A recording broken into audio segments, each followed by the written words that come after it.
Bung Bung. Welcome to the Poddy is brought to you by Bung Bung Coffee, the best dark roast coffee you can buy. This shit will fix wind. It'll fix weather. It'll fix you whether you like it or not as well. Basically, this coffee is a wonder drug. It's a wonder substance. It's a wonder drink. It's delicious. You can get it however you want it. You can get beans, you can get ground coffee, you can get fine grind, you can get coarse grind. And it all tastes as good as coffee can taste. Have you ever had a coffee that tasted like you were fucking drinking potpourri? It's disgusting. We don't want floral undertones in our coffee. That's ridiculous. We're getting too fancy with it. This is a traditional, well, it's actually not a traditional dark roast. This is like a modern dark roast, but it doesn't taste like air freshener. It tastes like fucking chocolatey, rich goodness going down your gullet and making you more productive than you ever could have dreamed of. You heard of cocaine? This is like that, but legal, and also won't tear up your marriage. Remember Limitless? Bradley Cooper? This is like Limitless, but you don't need to hide the fact that you've got it. You actually should tell everyone about it. It comes in a purple bag, so it's LGBTQ friendly as well. Everyone's involved with this coffee. You can get it if it can help you figure out what your gender is if you haven't decided that yet. This coffee is really something. It's out there. It helps you become you. Think about that. bungbungcoffee.com, enter promo code PODDY, PODDY, PODDY for 15% off all orders. 15% off all orders, and that pays our salaries, honestly, as well, if you order it with that code. Welcome to the Poddy gets a kickback. Welcome to the Poddy gets a kickback from Bung Bung Coffee. So go to bungbungcoffee.com, enter promo code PODDY, 15% off all orders. Beautiful. If you want to support Welcome to the Poddy directly, you can just go to the Welcome to the Poddy website, go to the store page, and buy any of the just perf merch we got. The merch is perfect, is what I'm saying. It's unreal. You wouldn't believe the level of quality of this merch. I'm not wearing it today, but if I'm being quite honest with you, it's because it's too soft. And I sat down to record the podcast, I slipped right off the chair because of this fucking butter soft merch. This is what you want. We've got bomber jackets, t-shirts, polo shirts, windbreakers, crew necks, hats. That's your whole body covered except shoes and socks. And we can do socks. Just haven't really, prioritized it. But if you want swaggy merch, if you want your swag levels literally to jump up 5 to 10 points without needing to spend, micro purchases on extra VC, just go straight to welcometothe.poddy.com/store and buy yourself some Welcome to the Poddy merch. Your whole shit's gonna get better. You're gonna get inches, okay? Your whole confidence level is gonna just go crazy, dude. You're gonna be talking to people you've never met without even thinking about it.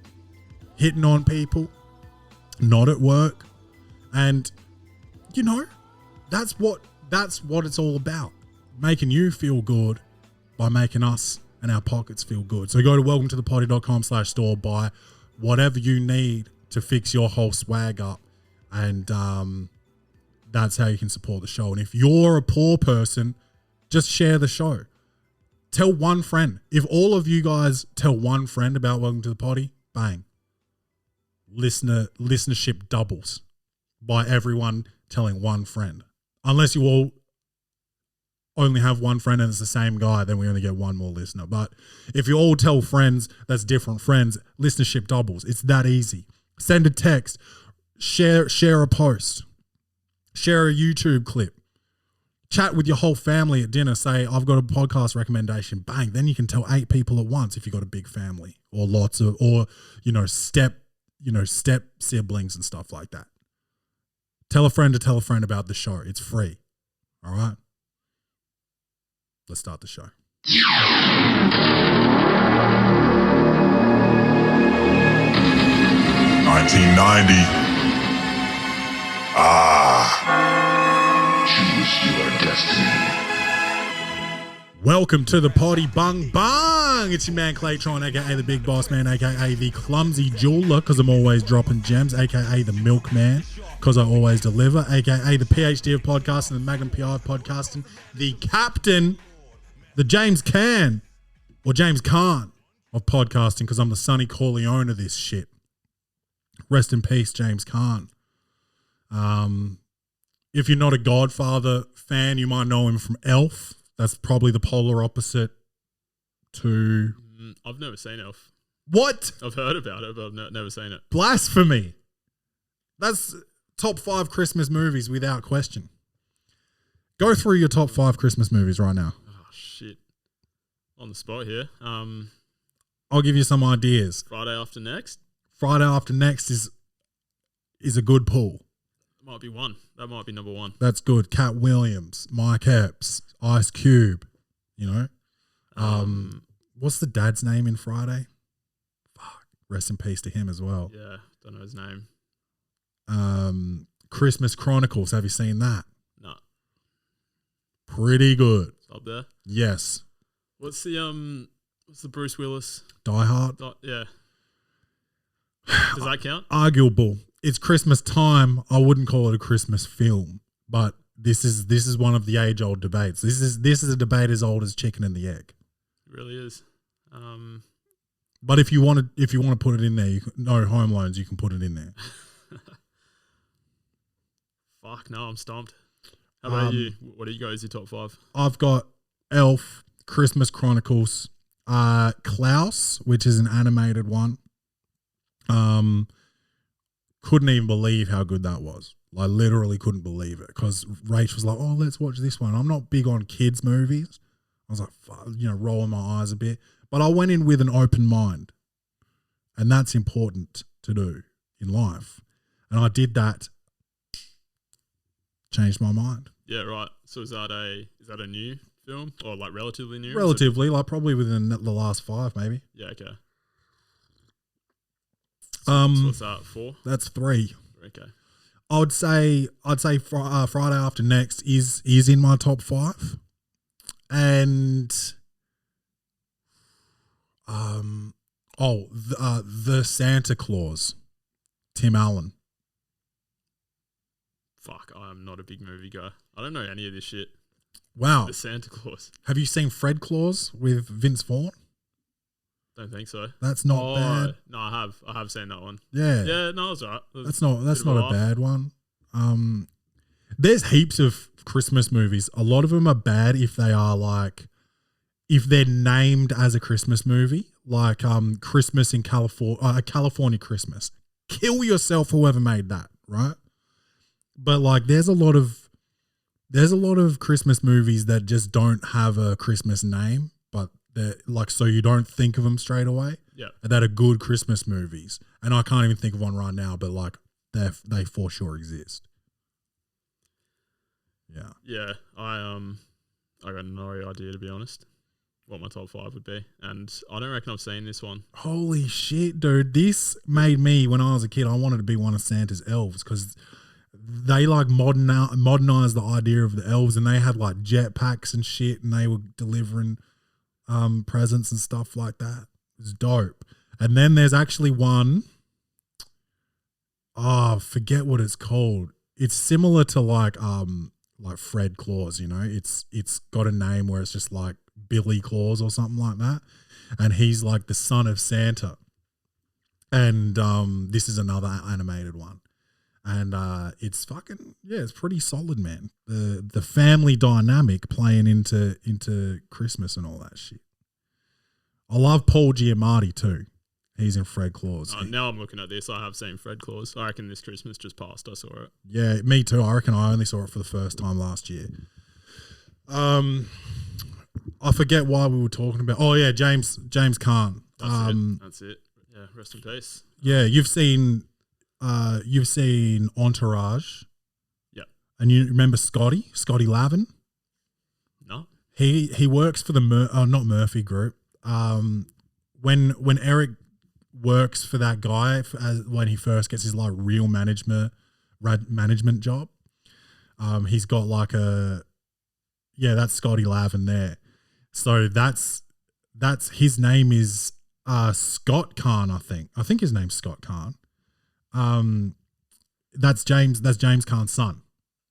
Right. Okay. And he's a real bad motherfucker. He's like a black belt in jiu-jitsu. And I think he used to be a hip hop artist. If this is like really going deep into his past, and that's what we do if we want to cancel people. But I think he used to be like a hip hop artist, and he used to like go to clubs and stuff and cause a lot of trouble. He's a bad motherfucker, that guy. I love him. Yeah, okay. We don't have enough people like that these days. There's a lot of bitches. There's a lot of bitches out there. But yeah, rest in peace, James Caan. Great actor. One of these guys that sort of played the same guy all the time. Just like he was just James Caan in different costumes. Yeah, but if it's not broke, don't fix it. Yeah, he was dope. But yeah, man, trying to think of what actually happened this week for me. Port Elliot last weekend, went to Port Elliot Bakery. That was pretty much the whole intent of the trip. Just a little day trip? Yeah, just a day trip down to Port Elliot. I couldn't find the toilets there. I don't know if I've got them or not, but we went across the road to the pub and I went to the toilet there. And this is why I hate kids, dude. I went to the toilet and then this kid comes in and sees me pissing at the urinal, walks back out and walks back in with like 3 friends, and they're just like at the door staring at me, taking a piss. What? I wanted to beat the shit out of 3 kids, dude. How old are these kids? I don't know how old kids are these days, you know, like they could have been like teenagers or just little kids? Little kids, like they could have been 5 or they could have been 8. Like, I don't know. Okay. I don't know. That probably more like 8, but they pissed me off. So literally they just walked in and just stood by the door watching you. Yeah. Yeah, that's fucking weird. Yeah. So, I'm a dad now. Yeah. And now I'm going to start picking on parents. My kid's not just allowed to just go and look at dinglings in the toilets because you're not supposed to victim shame or blame. But if you go in and start looking at some guy's wiener and he thinks that's a come on and he's like into that, that's now on you, you little motherfucker. You know, I wanted to beat the shit out of these kids, dude. I was so mad. I can imagine. And Rachel just didn't understand. Like I was like, what the fuck's wrong with these fucking kids? Like, where are their fucking parents? Like, why are they just like going in there? And she didn't understand until like yesterday I like explained the whole situation, that they just like kept coming in and out looking at my wiener, and she's like, oh, that's why you were mad. I thought you just like hated kids being around. Which I do hate that too. But fuck, you need to keep an eye. Dude, get a babysitter. If you want to go out for the day with your friends and have a piss up at the pub, just get a babysitter, man. Instead of just letting your kid run wild at the pub. Yeah, kids don't need to be roaming pubs. I don't want that responsibility. What if one of those kids ran out, like if they were like a little fuckwit, runs out and is like, he touched me. There was no one there to back up your side of the story. Yeah. Fuck that. Yeah. You need to have constant supervision and surveillance. There needs to be surveillance in bathrooms. I'm saying it. Bring the cameras in. Yeah. This is a controversial take. Yeah. Bring them in. So that was Port Elliot. Oh, yeah.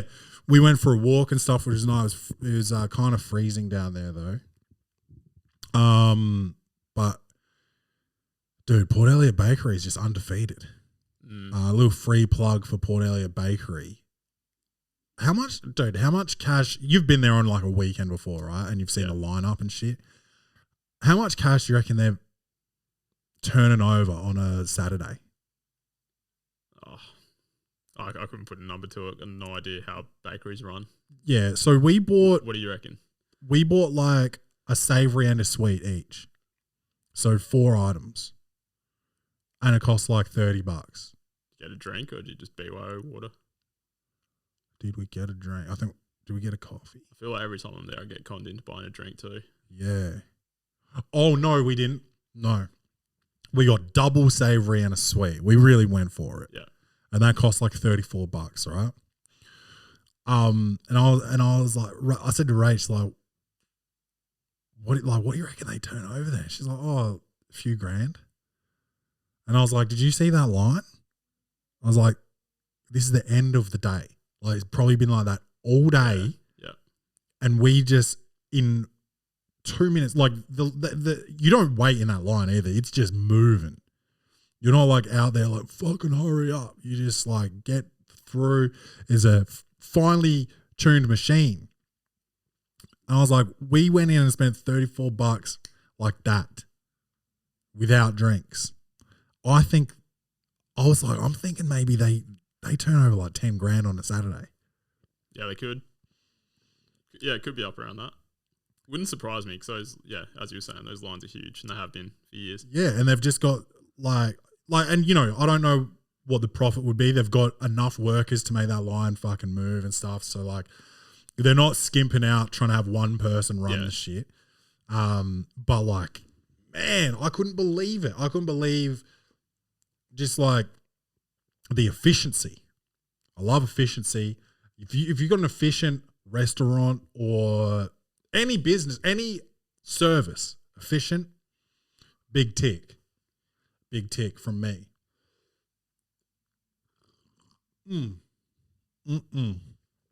Bung bung. That's a good coffee. Monday night, I hosted Laugh Lab, which is the Rhino Room open mic. Yeah, how'd that go?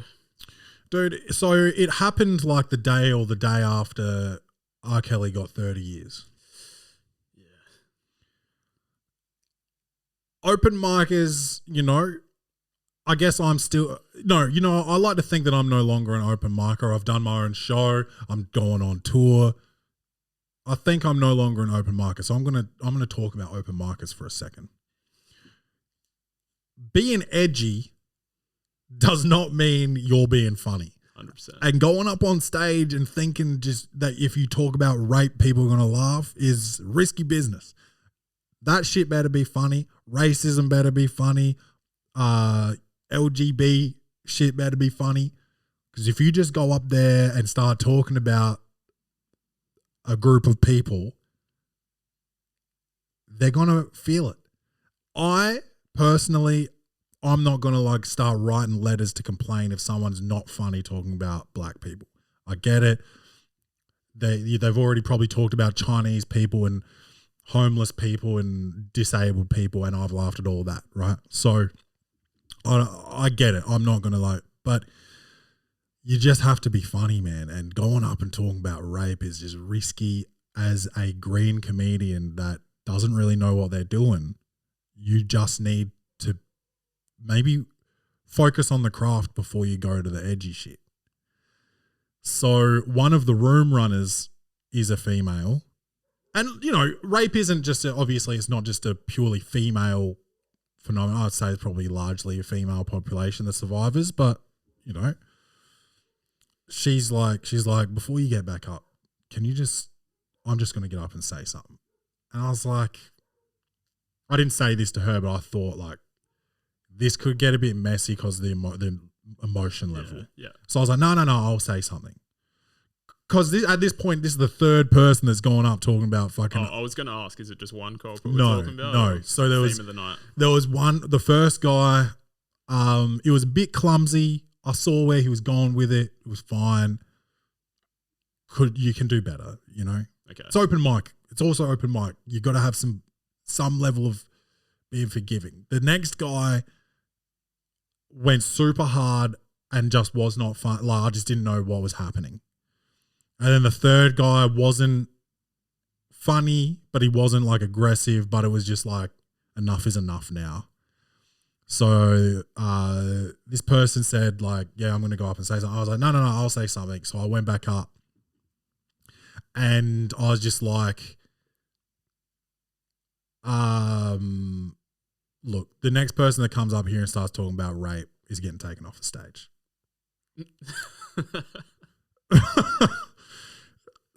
And I felt bad because the third guy was like, that sentence just in isolation is fucking hilarious.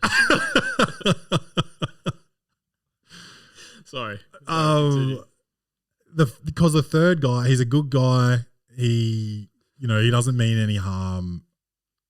And it felt like he may, like, I haven't talked to him since. He may have felt that it was targeted at him. But it was just, victim of circumstance and timing. But like, it was just like, come on, guys, this isn't. It's just. I kind of want to hear what I'm not going to get you to recite it, obviously, but I'm kind of curious to hear the jokes these guys are coming up with. Yeah, off mic, I'll try and remember them. Yeah. But I'm not going to do them here. Yeah. One, at risk of my own reputation, because if I was to do rape jokes, they would actually be funny. And two, I don't want to air out the people that did it. Yeah. But yeah, so that was my second ever time hosting a show. First time was to 2 people, so that was a nightmare, but kept them there the whole time, so that's a win. And then Monday was my second time, and I'm trying to like bring the energy of the room back after just like people were just talking about R. Kelly, dude. Yeah, I actually just started watching Surviving R. Kelly, start of the week. What's that on? 1 episode in. I think it's on Netflix. Okay. I think. Yeah, I haven't watched that. I just don't know. Like, Rach wouldn't be able to handle it, so that'd have to be something I'd do myself. And there's no subtext there. She is not a survivor, but she just can't watch rape or like anything about it, really.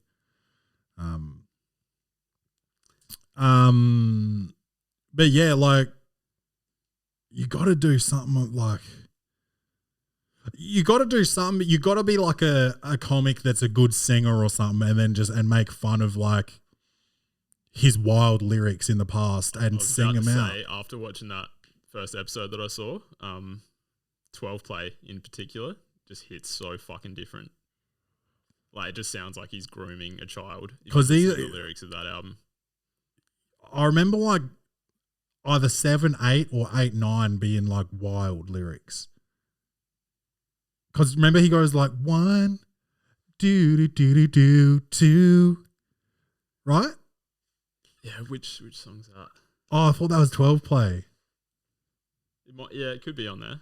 Look up 12 Play lyrics, and we might even have to get a. Oh, are you talking about the song? Yeah, I'm talking about just the album in general. Oh, okay.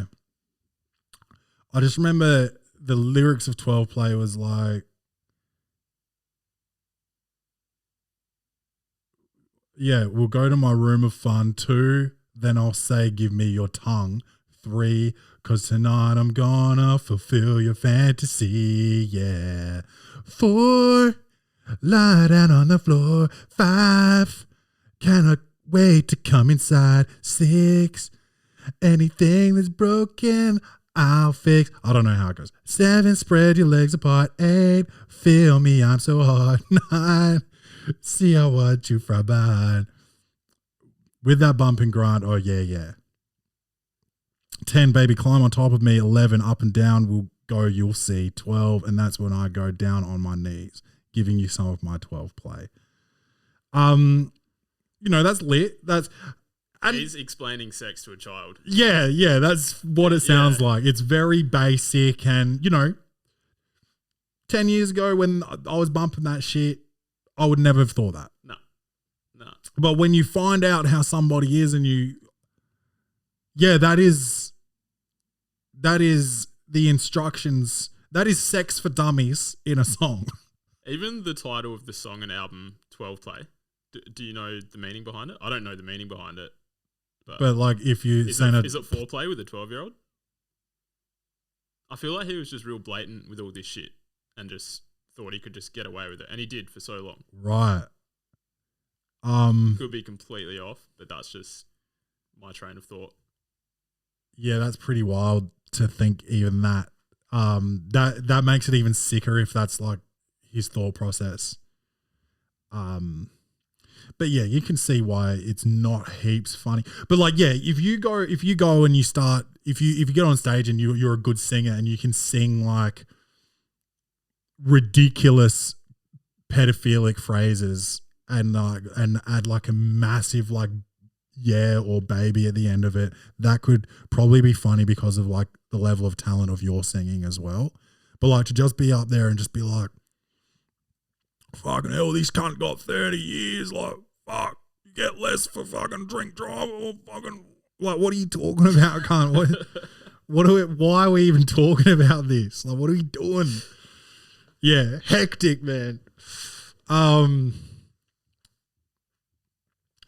then I worked all week. I did literally nothing else other than work. Wrote a couple new jokes this week. Oh, I tried out a new joke on Monday. Didn't go too well, but it's got legs. It's about grand designs. Are you a big grand designs fan, being an architect? I'm a fan. Not up to date with it or anything, but I do enjoy the show. Do you think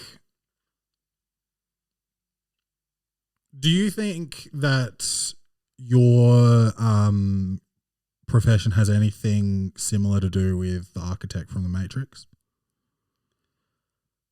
No. No. I don't think so. So you don't have a god complex? Oh, maybe. Yeah, I guess so. I guess Yeah. there's a little bit of that. Okay. Because you're like the creator of a building. And Yeah, you're we're like, just- now we're that's just like permanent. I've left a permanent mark on this world. Just a space where people will be spending their time. Yeah. You're Yeah. kind of like dictating almost how they'll be spending it. So yeah. And how they'll be moving throughout that space. Yeah. So yeah, to an extent. And how much light they'll be getting. Yeah. All of it. Yeah. All of the above. Yeah. Shit, yeah, when you put it that way, I guess we do have a bit of a god complex. Yeah. Well, that's all right. Well, just try not to hurt anybody. I'll do my best. Yeah. Try not to make the 12 play of houses. Yeah, so worked all week and Friday I went to Murray Bridge, Muzzabizza, Frozabezza from Muzzabizza. Went to Muzzabizza to check out a venue for the SA Comedy Road show that I'm producing. And this venue, I've got 3 venues locked in. This venue is going to be the 4th, and I'm the most excited about this venue. Unbelievable. It's modern. It's all teched up. And they've got 2 spaces. I don't care which one we get, honestly, but fuck, dude, I'm so keen. And if we go ahead with this venue, when we go ahead with this venue, it's happening. Let's speak it into existence. It's happening. And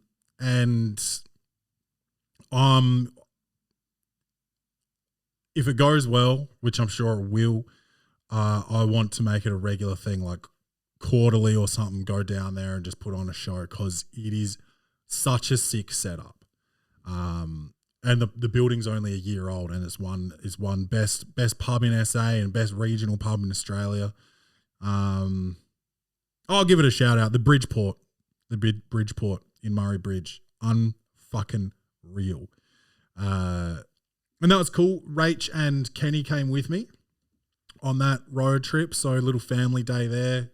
We went to a bakery. I won't name this bakery because I'm pretty average, dude. Now, granted, we did go at the end of the day, so like they would have run out a lot of shit. So I stayed in the car with Kenny because otherwise you got to like, unbuckle him and all that shit. So I just stayed in the car with him. And Rach was like, "What do you want?" I was just like, "Just get me a chunky steak pie." And she comes back out with a steak and cheese and chili pie. Not even close. No, well, she said that they didn't have any of what I wanted. They'd run out. Yeah, okay. I was like, okay, well, if they're running out, maybe they are pretty good. And this pie, I understand why there was leftovers of this pie. Was trash. I don't know if they've won any awards for fucking hottest pies, bro, but it was 200 degrees. 200 degrees. I'm taking that over a cold pie every day of the week, though. Yeah. Oh, yeah, I've had a cold pie. Yeah. And Rach, what did Rach have? Oh, they didn't have any vegetarian pasties, but they had what is called a pumpkin pasty. Okay.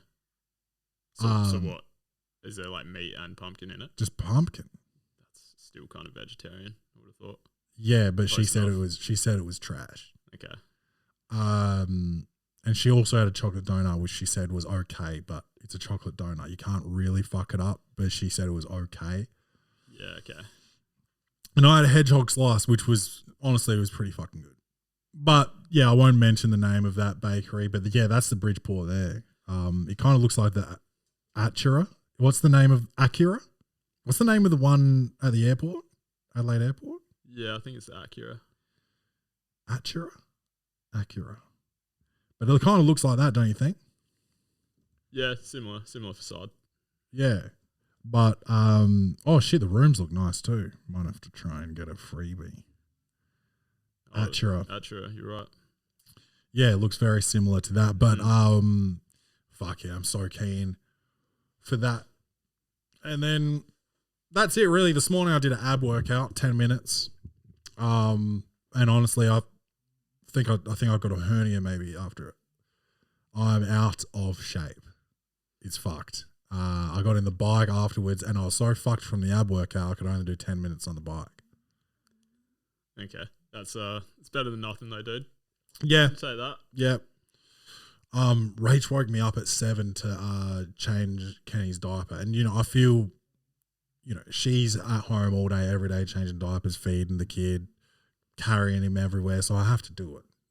But once I'm up, like at that time of day, I'm not getting back to sleep. Yeah. And it fucked me. It really fucked me. So that's my Saturday is up at 7. She's a good sleep. She can fall asleep at any time. She'll fall asleep right now if you tell her.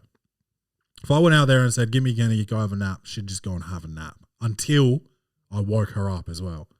She wouldn't even get herself up. That's a talent. I can't do that. I don't know how she does it. We've only ever been on one plane together, two because we came back too. But I don't remember whether she can just do it on a plane. Yeah, I can't sleep on a plane. Have you ever had like a really bad plane experience? Threw up on a plane once.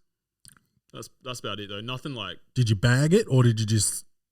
No, just like in the toilet. Oh, okay. Like I was sitting right at the back. But you didn't create a scene. No. I've been on a plane where someone didn't even bag it, just yacked in their lap, and then the whole plane smelled. So now I associate plane food with that, and I can't eat plane food. It's like mid-flight. Mid-flight, yeah. What a fucking nightmare. Because he had thrown up the plane food, so it smelled like plane food. So now I can't eat gross. plane food. That was coming back from like Paris or something. Humble brag, but dude, I sat on the tarmac for 5 hours. I watched 2 movies. We never took off, and then we disembarked, and I'd watched 2 movies, bro. Yeah, okay, that fucking sucks, dude. Yeah, and we had to. They like put us up for the night, in a hotel. But like, I don't care if you put me up. I just want to get home, man. Yeah. I don't. And I was with my mum. We went to America to like go on my college visits like before I committed. And we were just because that's such a quick trip, like we were so jet lagged, we were so tired, and we were just like out of our minds. And we were just in there. We called Matthew, my stepdad, and told him what was happening. Like, we're going to be late. Good one. And mum was like in the worst mood afterwards. And then I just started I cracked up laughing. And then she cracked up. And then we just couldn't stop laughing for like an hour because we were so tired. Yeah, no, that you got. Sometimes you just got to laugh about it because Yeah. there's nothing you can do. Yeah. There's no point getting mad. But no, I've been pretty lucky in that respect. I've only ever had like 2 or 3 hour delays at max Yeah. at the end of a trip, especially. I've had these ones where like you book in, right? Where you go and see a travel agent. And you're like, last time I booked in with you guys, you booked in my flights a little too close. So there was no room for any issues and I missed my second flight. So can you just keep a gap so I can get through customs and stuff? Oh, all you'll need is an hour. That's fine. An hour. We get some bad wind on a trip, on a 14-hour trip. That hour's gone, you know? Yep. And I said it to her. I was like, no, I need more time. I need more time than that. No, you don't want to spend all that time at the airport. No. An hour. And then we go. Me and Corey are on the same flights. We go. We're in customs for fucking like 3 hours and missed our flight. And it's like, bitch, I fucking said this shit. I could do this. And then, yeah, I literally haven't used a travel agent since that time. Because like, one, I knew it was going to happen. 2, I could have just did this shit myself. I was sitting there basically just telling you to do it. I'm paying you an extra fee. And you didn't do it. Yeah, what are the benefits of actually going through them these days? It just seems so easy to do all this shit yourself. Yeah, I guess they probably have like a database of deals and prices and stuff. Like, I honestly have no fucking idea, but like, it's not that hard to go to hotels.com and Webjet and sort by price or sort by how many stars or sort by brand of hotel or airplane. Not airplane, airline. Yeah. It's fucking easy. It is. Like maybe for the older generation, I get why there's still travel agents around. Yeah. But surely that's a job that's going to. Like everyone's sort of tech savvy enough now to be able to navigate a web page. Yeah, that job's going to go. They're all going to have to become like, what's a job that can be done by someone else? Dude, pretty much any job that's not a trade or highly skilled job, you can do. So service jobs, any service job, no offense, any driving job, hospitality job, you know, you can be a straight up retard, bro, and do it. I know. Months ago I said I was going to stop it, and I'm not going to fucking stop it. I'm over it. I'm over the fear of cancellation. I'm not that fucking bad, you know? Definitely worse out there. Yeah. There's definitely worse. Keep doing your thing, man. There's worse out there. But like, yeah, travel agents, I think they're going to have to end up being maybe like wedding planners or something like that. Because that's still got destinations involved. So that's sort of transferable skills. Yeah. And I'm not trying to take the piss because my job is fucking useless. As much as like people who do it like to think that it's like, it is helping. It is helping people, but it's like helping people do shit that they could fucking for sure do themselves. Like, dude. It's so crazy what I do, bro. Like, oh, have you booked in with your doctor? Oh, no, not yet. Oh, I'll give him a bell. I'm a fucking glorified assistant, bro, and they treat me as such. It's the most thankless profession. It's like these motherfuckers feel so entitled to everything. And then anything you do is just like, in general, there's no thanks. There are some very, very thankful clients, but yeah, it's a job that doesn't deserve to exist, but pays the bills. That's it. That's what it's all about. Yeah, and I don't know what I'd do if I guess I'd just sell coffee and tell jokes and sell beer and whatever the fuck else I'm trying to do. I forgot how I started talking about flights because it's not on my list of things here. Oh, yeah, I can't remember how that came off either. Airport hotel? Oh, the hotel. Yep, the hotel looked like the one in Murray Bridge. Yeah, cool. That's it. I've got no closed reviews, but I think we've got a Boardman review. Yeah. Yeah. The show I was telling you about earlier. Hit the theme. Fair. Oh shit, where is it? Comedy, action, or horror. Will this movie win an Oscar? Set design, directing, acting, lighting, or costumes. This segment Portman's reviews. Did it. So you watched, hold on, permission to turn the camera around. Sure. You watched, You Don't Know Me? Yeah, You Don't Know Me, Netflix show. I think it was 4 or 5 parts. 4? Yep. Yep. It's pretty much just about this guy's standing trial for murder, and straight up in the first episode, he fires his lawyer and gets to have like the final say and plea to the jury his case, I guess. And then it's just like a series of flashbacks of him explaining exactly what went down that day. Some of it's pretty self-incriminating, but like he's adamant that he's innocent the whole time. So it's a doco or it's a reenactment? No, it's I don't think it's based on a true story at all. Oh, okay. It's a drama, but yeah, it's all just told like in hindsight, I guess. It's all just flashbacks. This nigga Jamil's got a noggin on him. Jamil, yeah.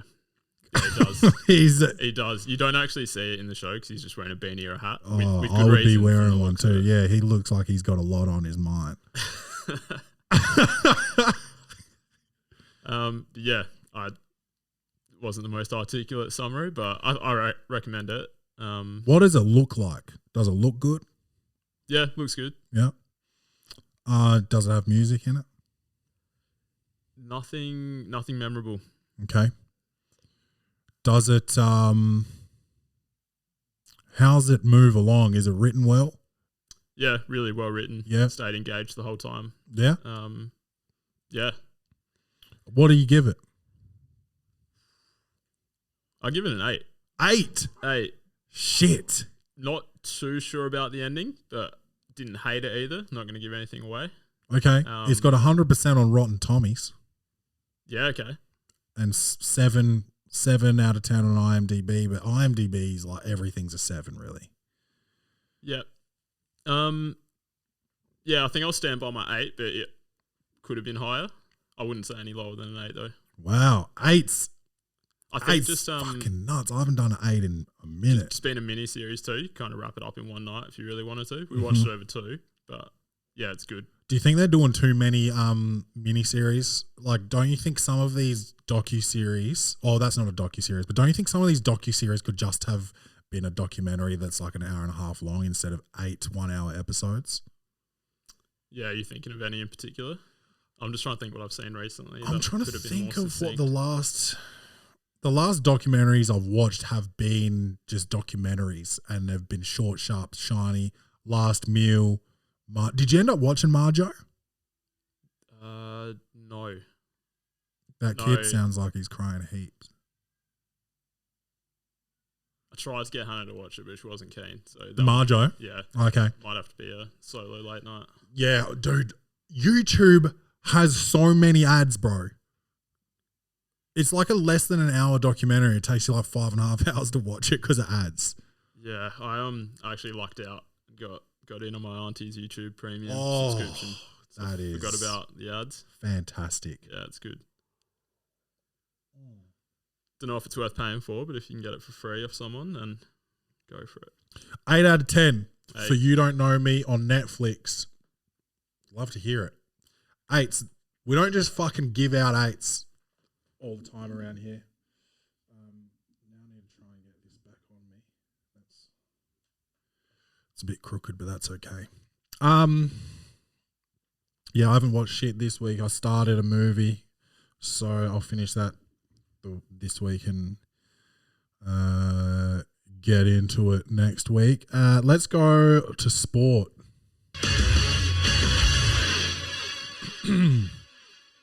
Wimbledon's on, and Nick Kyrgios. Wimbledon is for white people, and they want you to wear white as well, which is overkill. And Nick Kyrgios said, "Fuck that! I'm wearing red fucking low Jordans." Right? I didn't say that. I don't know if you call it balling out in tennis or like racketing out, but he racketed out in red low top Jordans, which is a fucking baller move. He'll get fined for it or whatever. I like it. Then he wore a red cap in his post-game interview. And then in the post-game presser, they're like, why did you wear a red cap and red sneakers to the match today? And he said, because I do what I want. And I liked that. And a lot of people hate Nick Kyrgios just because he doesn't care about tennis. But if I was so good at something that I was going to get millions of dollars to do it, I'd probably do it. And that's what he's done. And maybe you people are like, oh, well, don't you talk shit about Kyrie Irving? Yeah, Kyrie's a bitch, bro. Kyrie fucking chooses in the off season. You don't hear him do fucking shit for the WNBA or Black Lives Matter, and then the season comes around. It's like, I can't play. I've got to fucking do this. There's more to life than basketball, bro. You're a fucking attention whore. Nick Kyrgios just doesn't even like tennis. He just happens to be good at it. So let him be. And then he's finally like making a run in a Grand Slam because I don't think he's ever won one. He's not that guy. I think this is the furthest he's been. Yeah, he's not that fucking guy. So he's making a run, and then his ex-bitch comes out and says that he's like, a abusive partner or whatever, lady abuser, which, if true, is fucking disgusting and unacceptable. The timing of the accusation is a little bit curious to me. You're trying to bring him down when this is like what Denzel Washington said to Will Smith. Yeah. What did he say? When you're at that's when the devil will come for you. When you're at the top or when you're at your peak, at your highest moment, be careful. That's when the devil comes for you. And in this case, the devil is Nick Kyrgios's ex-partner, ex-girlfriend, if you're allowed to even say the word girlfriend anymore. Yeah. I just think this is quite an obvious move. Quite like either one, trying to distract him from his moment, or two, trying to get in on the publicity while he's actually making a run and trying to get eyes on her, either for the cause or otherwise. And with someone making a calculated move like this, I kind of go that it's otherwise. I understand waiting for years to say something. I get that. I actually do understand that. The fact that it takes time to get the confidence to, bring it to the media or whatever, whether it needs to go to the media in the first place or something, but to look for support or go to the police or something, I understand why it takes years. When it does take years, to do it when someone is in the middle of Wimbledon, bro, is fucking... I think I know what you're doing. This is when you feel comfortable. Yeah. This is when, at the most high... so, like, it kind of is an oxymoron, right? I haven't felt comfortable bringing this to light because of the scrutiny or because of this or that. It's not anyone else's business. I didn't want to have to talk about it in court or whatever it is, but you're willing to talk about it to the whole world. You're willing to, you've timed it so immaculately that you're uncomfortable all this time, and all of a sudden you're comfortable, and it has to come out right now during Wimbledon. Yeah, when the lights are brightest. You know how hippos kind of pop out of the water and they start looking around like this, all skeptical like? That's how I'm feeling about this bitch right now. I'm kind of a little bit like a hippopotamus, like, because I can only do 10 minutes on the bike. And I'm also skeptical as a motherfucker, bro. I don't think that's right what she's doing. Yeah. Well, I hope it's not true. Because I like Nick Kyrgios. I think he's good for tennis. Brings a bit of interest. I hope it's not true. And if it is true, I think it's very opportunistic what she's doing. And she's... Yeah, like had he not made this decent run into Wimbledon, would we have heard about it? Yeah. Sort of thing. Yeah. If this happened like in his summer or winter, whenever they take breaks in tennis, I don't think they take breaks. But when he's like not in a tournament, if it happened, I would be like, oh, good on her for coming out. But in the middle of Wimbledon, not just a Grand Slam, but the Grand Slam seems a bit just like, bitch, you know what you're doing. Yeah, we'll see how it all pans out, I guess. Yes. Now you've pulled up NBA. We've got summer season. We got summer league, and we've also got more free agency talk. Dame Lillard is nearing, or do you know if he's signed? I think he did earlier today. Dame Lillard has signed a 2-year deal, 160. Is that it? Was that in 2 years? Yeah. 160 for 2 years. That sounds like a lot, doesn't it? 80 mil a season. I could be wrong. What's that? Oh. Yeah. Lillard signs lucrative contract extension. I feel like he's signed for like another... I thought it was 5. Does it say 2-year extension? 2 years in the second paragraph there. 2-year extension with the Trailblazers. Doesn't have a value attached to it there. Got more below. Contract details. 122 million, 2 year. What did I say? 160. Yeah, that's huge. 63.3 mil for a fucking season. For a guy who's not going to get it done for you. Sorry, no offense. Yeah. His track record speaks for itself. No offense. I think he's a great player. Dynamic scorer, one of the best scoring point guards of his generation, but... Not to just I heard this on another podcast, but not to just regurgitate it, even though I'm about to. Yeah. But, that's what we do. It's all on source. But yeah, this guy was kind of explaining NBA contracts. You're getting paid for what you have done, not for what you're about to do. Right. Which kind of when you look back at all the contracts that you've seen, apart from rookie extensions, you're pretty much getting paid for your past work. Yeah. And the credentials you've earned in those previous 5 years. Yeah, it's all based on all-stars, finals MVPs, defensive player of the years. It's all based on all that shit. Yeah. But what's he got? Yeah, a couple of... He's got all-stars. All-stars and probably a couple of all-NBAs. Yeah. Made it to the conference finals once. Got rinsed once they got there, but yeah, no, he hasn't really achieved a whole lot. No. And, they haven't had the strongest supporting cast. CJ had his moments. I still don't think that's who you want your number 2 guy to be. Well, not if your number 1's Lillard. Yeah.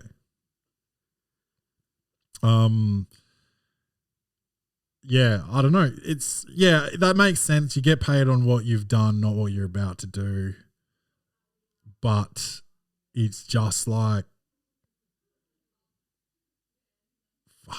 That's a lot of money for his age. And yeah, maybe they're just here, take this check. After these 2 years, we're about to start making some moves. I don't know. It's like a thanks for everything contract. I think think that's kind of how these contracts for these players around 30 get treated. Especially like Like he wouldn't have got that if he went somewhere else as a free agent. They wouldn't have paid him like that. oh, no way. That's a thanks for staying with us and only us contract. Yeah. Like if he went to, if there was some sort of Kyrgios left and then Brooklyn signs him as a free agent, he was not getting 60 mil. He's getting 40 or 35. Yeah, that's nuts though. That's huge. That's huge money. We talked about Jokic last week, I think. Yeah, we did. Yeah. Yeah.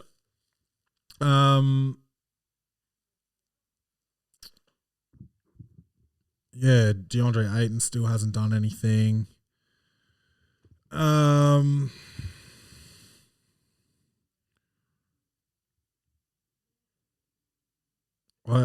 Did anything else happen?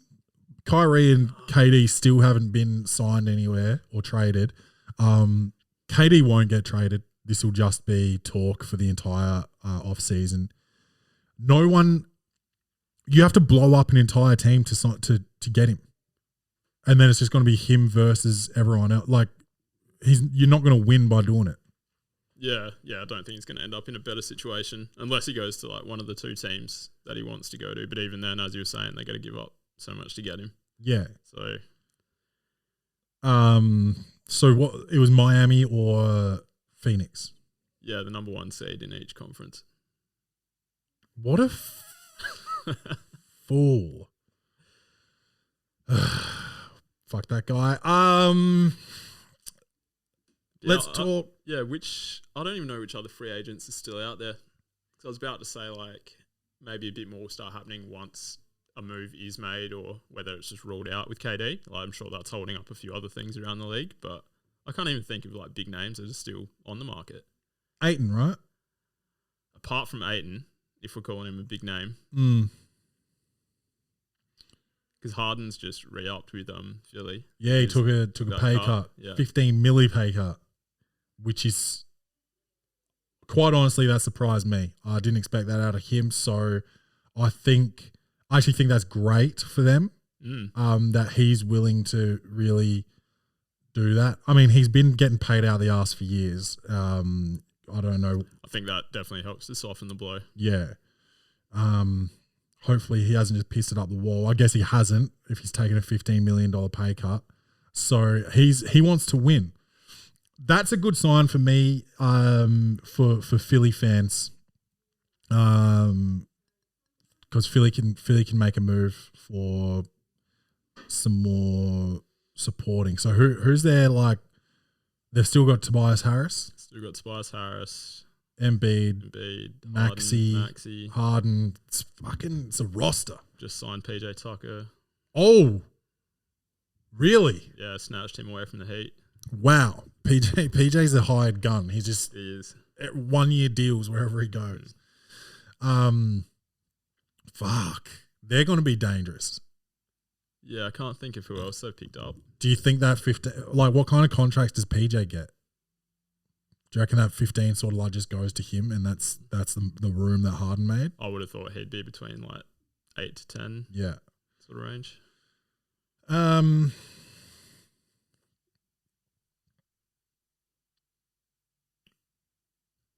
Yeah, that'll be. Oh yeah, they're talking about Devin Booker's going to be on the new 2K23. Brittany Griner pleaded guilty over there in Russia. I don't think I've even talked about this ever, but she had like hash oil in her luggage, got caught at customs, has been in custody ever since, which has been like, what do you reckon? How long? 4 months? Yeah, around that. It was earlier this year. Yeah. Memory. Yeah. So she pleaded guilty. From what I've seen, like legal experts believe that a guilty plea is what would be needed if the US and Russia were to do a prisoner swap. Right. Okay. So that could be why she pleaded guilty, is for that. But yeah, holy shit, because they're talking like 10 years, right? Yeah, he just Just don't go to these countries and fuck around like that. I know it's easy to say. Yeah, so that's my sort of feedback as well. Is like, in comments and stuff, like, you know, you're talking to retards on Twitter, but like when someone's like, LeBron James is at his son's basketball game, and they're like, oh, what's he doing about Brittany Griner? It's like, well, what'd that bitch do to get in this situation? You know, why is it on LeBron? It's not like you can't just go anywhere and disobey their laws, right? Yeah, because if there was a foreigner like in Australia, for example, you that get was breaking the law. Chappelle Corby'd up. Yeah, you just deal with the law wherever you Yeah. are. Didn't what did they call them, the Bali Nine or something? Didn't they all get clapped? Yeah, I think so. Yeah. Yeah, I think they all did. She's lucky she got back. And some of these laws are fucking bullshit, but it's a law. Yeah. You obey the law in other countries. Dude, remember when they were talking about Indonesia, you weren't supposed to like have sex out of marriage or something there? Did you hear about that a while back? No. It's all on Source here, the Welcome to the Poddy podcast, but basically they were saying like in marriage, sex out of wedlock was going to be outlawed or something, and I don't know how they can get you without cameras in rooms and stuff, but I was like nervous to go because we got a wedding in Bali next year, and I think we're definitely going to be fucking, you know, and I was nervous about it. And then what about like the bride and groom? I mean, oh yeah, they can because they're getting married. But I'm not married. No, that's the first I've heard of that one. Yeah, you know, it's all unsourced, so who fucking knows? Let's go to Summer League. What's going on in the Summer League? I saw, you know, Chet Holmgren was, number 2 pick or number 3? Number 2. Out of Gonzaga. You know, we got 40-pieced out at Gonzaga out there in Spokane, Washington. And, Chet Holmgren had a good first game, and everyone was real, like the dick riding was serious. It was absolutely wild. But he chopped it, man. He was like, he got the Summer League record for blocks. He had 23 points. Summer League record for blocks and threes? What the fuck? 7 boards, 4 assists, 6 blocks. I thought he only had like 3 or 4 threes.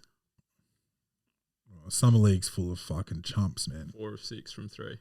4 threes. That's the Summer League record. And he loves to pull up from 3 with a behind the back dribble. So just if anyone from the NBA is listening, that's my scouting report. I haven't seen my man Banchero play because we had a little chat about, I was dick riding Banchero last week or the week before. No, last week. I heard he had a pretty good debut, but I haven't seen any highlights or anything. Yeah, I watched the highlights of that one. He was versing Jabari Smith. Oh, Houston. Yeah. And he outplayed him. Yeah. But I'm still not sold. Okay. And I like Jabari Smith too. From out of Auburn, I watched a few of his college games. I really like him. I don't think he's going to shine in Houston around volume shooters. Yeah, these ball dominant guards. Yeah, Jalen Green, Kevin Porter Jr. Yep. Who else is out there? They got another one. I forget. Oh, what about Eric Gordon? Is he signing anywhere? I don't know. Hopefully he's not playing in Houston. Yeah. Anymore. Wouldn't mind seeing him have a bit of success. This last little part of his career. He should. You know what he should do? Go play for the Lakers. Golden State. Oh, I'd slot in there. Yeah. Yeah. Yeah, Summer League, dude. If you're, I saw that Who's the Australian? Giddy? Or No. like a rookie Australian? No, not a rookie. Like 3 years in, maybe. He's playing summer league. RJ Barrett. What? He's not Australian. Oh, he's Canadian. Canadian. Is he playing Summer League? No, Barrett's not the one I'm looking at. He played for New Zealand in the NBL before. Oh. Not the guy that got drafted by New York? Nah. Where's he play? Fuck, I don't know. There was a guy playing in New Zealand. He got drafted by New York and then traded to... Who was it? OKC. This year? Usman Dieng. No. You're saying this guy's been in the league for what, like 2 or 3 years now? Yeah, and he played for the New Zealand Breakers for a seasonal. RJ Hampton? RJ Hampton. I think he's in Orlando. Yeah. Yeah, so he was playing with I think he was in Denver. Banchero yesterday. Yeah, he was in Denver, then got traded to Orlando. Shit in the bed. Shit in the bed, bro. As a third year in Summer League. Yeah, okay. I think it's a wrap. Not looking good. Nah. And he volunteered. To play Summer League? Yeah. Yeah. So that's not a good look because he should have been chopping it. I don't know. I read something about like he was playing point guard and he's usually an off guard, and so he was like adapting to the position. He couldn't adapt very well to the pace change in the second half. He looked better, but I don't know. As a third year, surely you've had some exposure to the point, you know? Yeah. Oh, hopefully he can turn it around. Yeah. He's Australian, right? No, I don't think he is. He just I he did think like what LaMelo did. Yeah, he did that same thing. Okay. Yeah, but that's Summer League. That's the breakdown, I guess. I don't really read too much into Summer League. Do they play Summer League games on KO? Don't know. I cancelled KO. Once the finals are over, I'm out till October. We've got it for AFL because like otherwise you get to watch one fucking game and this fucking weekend. And I hate, bro, how they change channels in the middle of the game. I've never seen that in any sport in any country in the world. Fucking nuts. Yeah, just put the news on a different channel. How does that sound? Yeah, what the hell, man? That's nuts. Watch the first half on this channel and the second half on that channel. That is crazy. It's not even, they don't even do it at halftime. They'll do it mid-play. They'll give you a little warning. Yeah. But like, it's crazy. It's crazy. All right, let's finish up on advice. I've got a few here. We need to move Lonzo. That ain't no problem. Huh? That ain't no problem. This one's coming in from Isabel. Love it when the ladies write in. All right. I had sex for the first time and now I feel tremendous guilt because of my religion. And there's your first problem, Isabel. You're religious. Let's keep going. For context, I'm Seventh-day Adventist. Well, if you're only 7 days in, chuck it in the bin. That's what OJ's lawyer would have said. 7 days in, chuck it in the bin. If the glove don't fit, you must acquit. I'm Seventh-day Adventist. I believe in God and all that jazz. Not only was this part in what I believed in, but it was also something in myself I would have liked to have sex after marriage. Okay, so regardless of religion, you would have liked to have waited until marriage to visit Indonesia. I get it. I just had sex for the first time with my boyfriend. We're the same age. Protection was used and it was fine, but afterwards I started crying and feeling tremendous guilt over what I've done. Now, your boyfriend's probably scared because if you cry after sex, that doesn't look good for him. That's all I'm saying. Sounds like the R word that you shouldn't do at an open mic set. My brain was processing what we had done, but it also felt like I failed. I don't know if I regretted it, but I told him I was feeling overwhelmed and he just comforted me. For the rest of that day, I felt like I couldn't be forgiven. I broke one law that not only was a part of my religion, but also a part of what I would have wanted. And I do love my boyfriend. We've been together for a while and I feel comfortable around him. It just feels like I've done something I shouldn't have. So what should I do? How do I get through this guilt feeling? And how should I go about asking for forgiveness from God? Oh, man.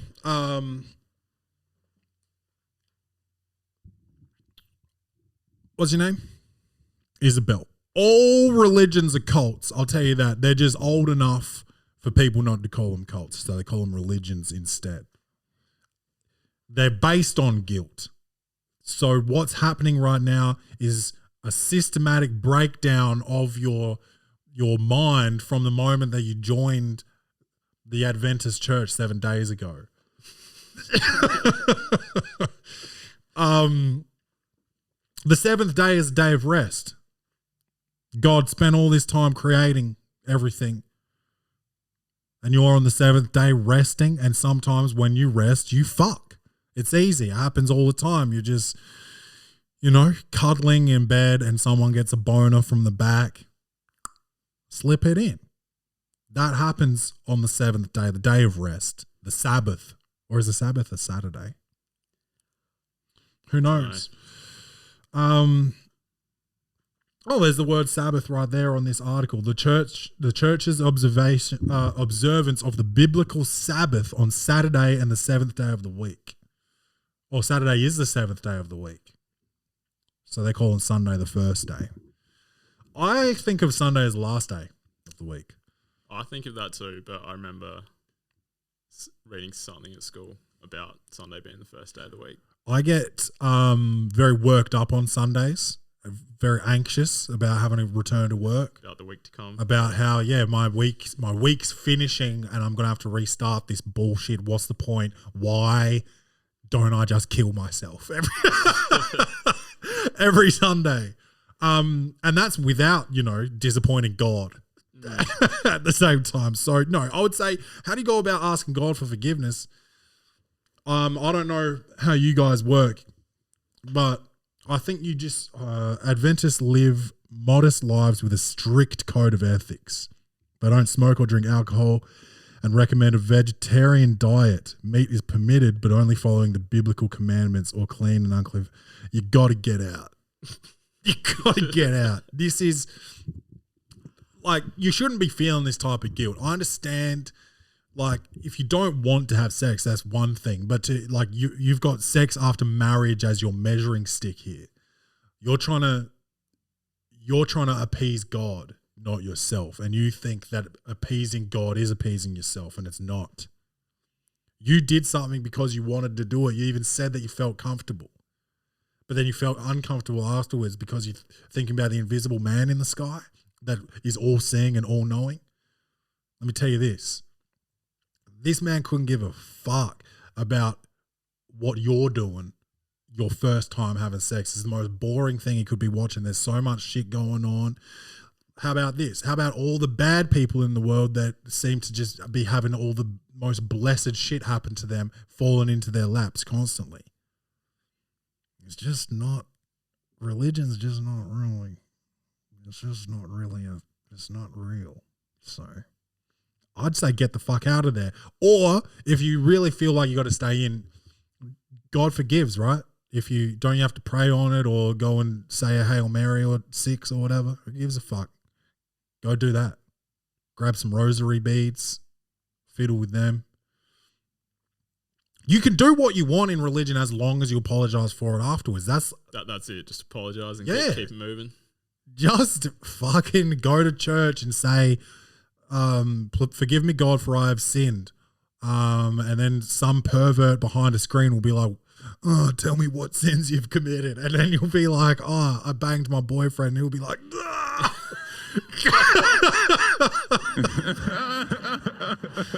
So just go and tell that guy, and when he's finished wiping up his cum, he'll tell you to do however many Hail Marys, do them, and skip the fuck out of there because you're not going to hell.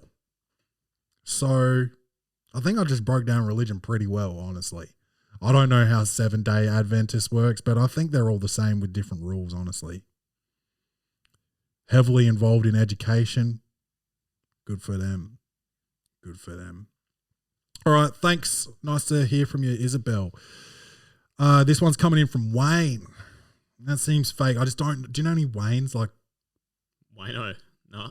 no, it seems like a older gentleman's name, like a 50-year-old. 50-year-olds would hate this show. Yeah. No, don't know any Waynes. I don't think I know any Waynes. My friend has been forcing me into things I don't like. This is man rape. It sounds like. This is reverse R. Kelly. This is K. Relly. So I've been friends with this girl for about 5 months, and for the last 2, she's been forcing me into sex and other sexual things.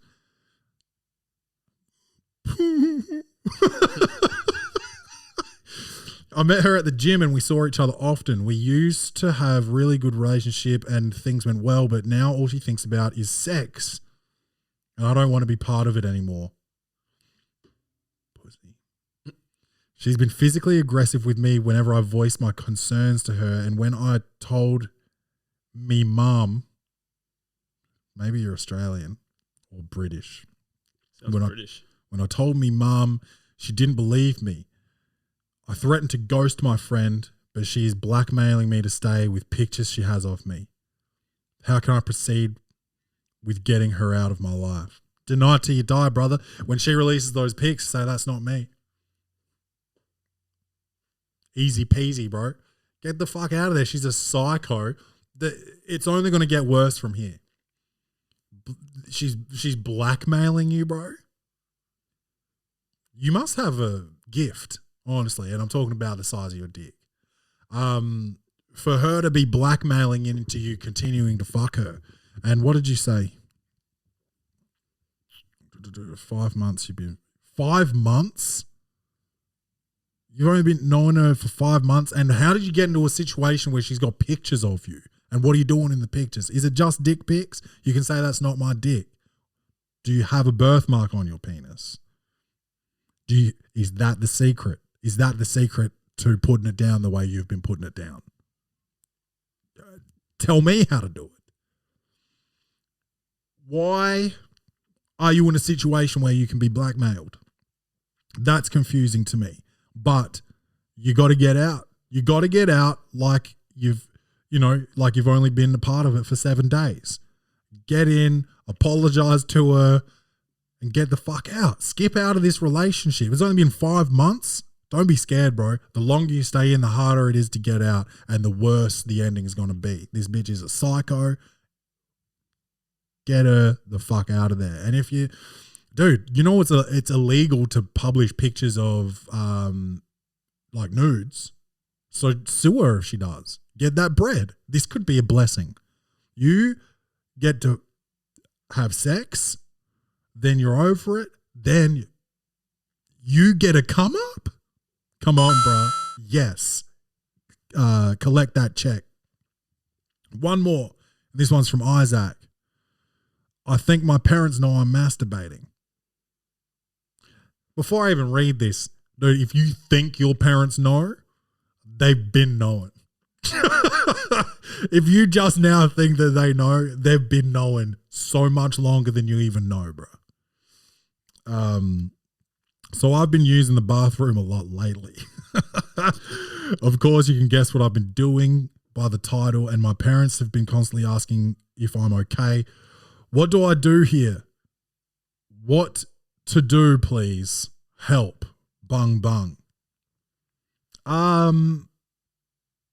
Jerk off when your parents aren't home, dude. What are you doing? Why would you go to the bathroom constantly when they're home? You can't just pretend you've got diarrhea for 3 years of puberty. You know, you gotta be strategic. You do it in the shower, and at least just have longer showers instead of regular trips to the toilet, dude. Do not do it in bed. You don't want crusty sheets for your mum to clean. But you can't just be like walking from your bedroom past the living room where they watch you walk past, beat your meat, and then walk past with your head down shamefully. They know what you're doing, dude. You have got to be more tactful in your actions. Wait until they go to work. You know, I don't know. You go to school probably. So just get through the day without spraying it publicly and get home before your parents get home from work. Whack it a couple of times, wait until they go to the shops. Just let your testosterone and sexual desires fester until you're just about to explode with cum, and wait until they leave and then spray out as much as you need to while they're gone. Just don't do it. They can probably hear you in there. Fucking sounds like you're rubbing two sticks together, starting a fire. You need to calm down, my guy. You can't just be like, yeah, I'm going to the toilet again. Like, what the fuck are you doing, bro? You know what's going on, and they know. If you think they know, they know. And they've been knowing much longer than you think they've been knowing. Good luck. This is the Welcome to the Poddy podcast. You know what it is. Welcome to the Poddy on everything. Please share it. If you send in proof of you sharing the show, you enter the running. 1 winner per month for some free merch, some of that free juicy merch. And if you just want to support the show by spending money, just go and buy that merch. Welcome to thepoddy.com/store. I love you guys. Don't forget to love yourselves. And as always, bung bung. Sub-zero, take your breath away with your own pillow. I'm moving in silence through the night. There's no stopping me, not the Black Widow. I'm kicking it swiftly, Liu Kang flow. Cybernetic enhancements, I'm Kano. I'm proficient at war like Jax, but I got nothing to prove like John Cage though. I got an arsenal full of techniques.